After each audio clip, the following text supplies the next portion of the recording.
Hi there, I'm Captain John Gerhardt of the Manta. This is a custom tour boat we run on Southwest Florida, and just wanted to let you know that we're going and using a dig-in shallow water anchors, and I'm going to go ahead and show you how to install those right now. Looked at a lot of different anchoring systems, including electric.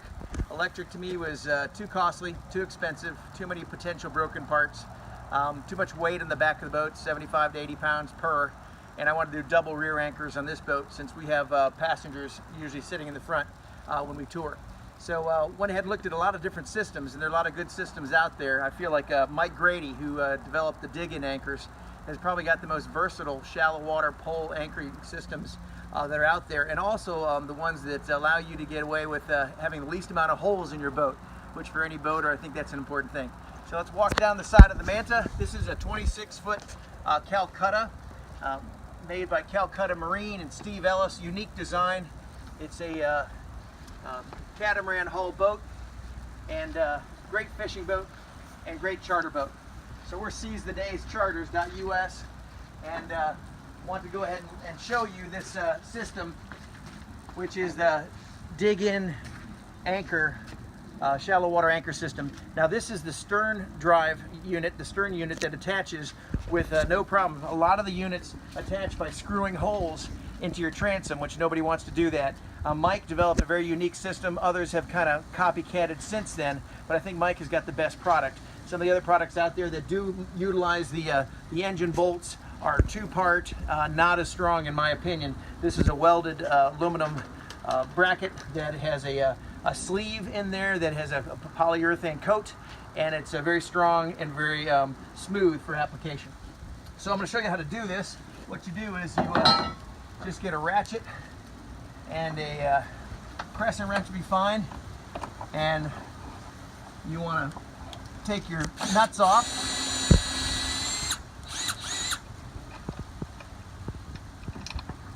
Oops, you're always going to drop one.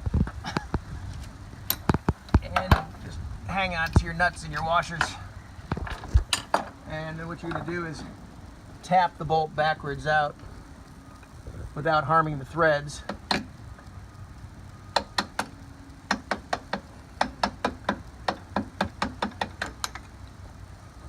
And hang on to that washer and that bolt. Now I did have to switch bolts. I had to get a Yamaha bolt for my Honda engines because the bolt was half an inch shorter. So same metric thin threads. And let me go ahead and take this little one out.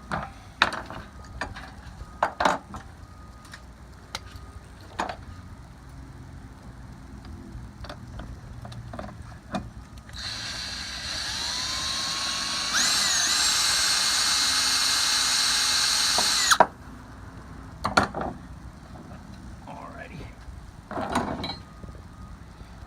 That'll slip right out. Get the nut, the bolt out. Turn. All right, the one thing I do suggest, because we've already mounted one of these, is go ahead and take a wire bristle brush and brush your threads. That just makes reinstallation much easier. To do that on both your bolts.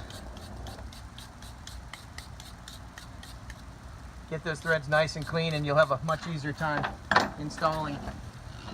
So the neat thing about this dig-in system is that you can go ahead and have a versatile height on it, which I love.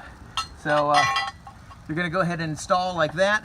Now, just to make sure that we have adequate waterproofing, I'm going to put a little bit of white silicone in each hole before I do it.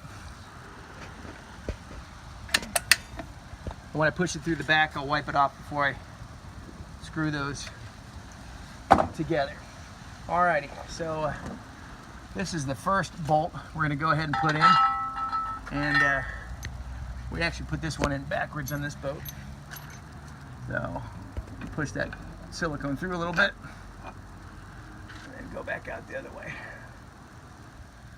with the washer on it. That's going to come through. I want to take care of that extra silicone.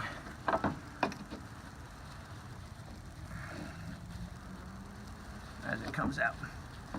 That gives us a good hole that's going to be as waterproof as possible. All right, now we'll just lightly hand tighten the bolts. Always back thread if you can, make sure you got the correct threads. And then we're gonna go ahead and do the other bolt. Well, that'll go in this way on this application. All right, now that I've kind of pre-done those so they're ready to go, I'm gonna put the motor mount on. And if you're putting the head on the outside, of course you got to go in first through here, and then. But if you are got the nuts on the outside, you can go ahead and just slip it on and put the nut and the bolt on top. So the great thing, like I mentioned, is that you can adjust this up and down, and I'm going to adjust it as high as possible. He designed this, Mike did, so it's got a really great clearance for any of your hardware that you need to go ahead and use for docking and whatnot. So this is the toughest part for my installation because I've got an open transom boat and the boat holes are inside. So I'm going to get in here and find that back bolt, and that'll take just a minute. I was amazed at the ease of application on mounting for these, because the other one I mounted probably in 10 minutes, and that's with the same complete thoroughness that we just did of making sure that we're doing the silicone. This isn't just for a demonstration application, but it's to make sure that you guys would have the same kind of solid installation that I would like on the Manta. So going in with my washer and my nut from the inside, a little bit of a stretch, but we can do it. Back thread.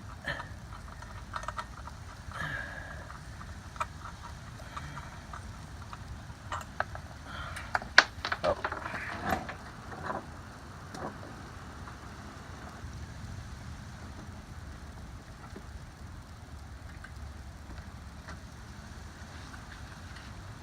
Drop my nut.